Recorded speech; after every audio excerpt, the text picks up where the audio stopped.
Welcome to a mathematics video brought to you by Simplifying School. In this video, we will look at number lines, a topic which grade 3s learn about and need to understand. What is a number line? A number line is a line with numbers. Number lines are pretty useful when we want to add or subtract. We can start on the first number. When we add, we then move to the right the number of spaces of the second number. In other words, the number that we add to the first number. The number we end up at is our answer.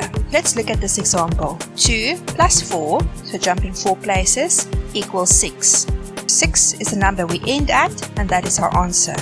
Number lines can also be used to subtract. We once again start on the first number, and this time we move to the left when we subtract. Once again by the number of spaces of the second number, the number we subtract by.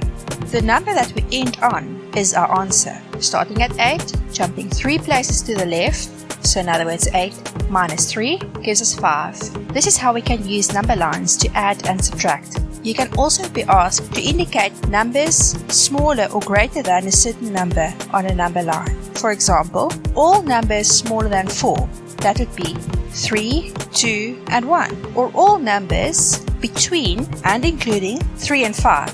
So that would be 3, 4 and 5. I hope this video helped you in some way. Why not share this video with everyone in your class and subscribe to this channel for more videos covering topics you are studying.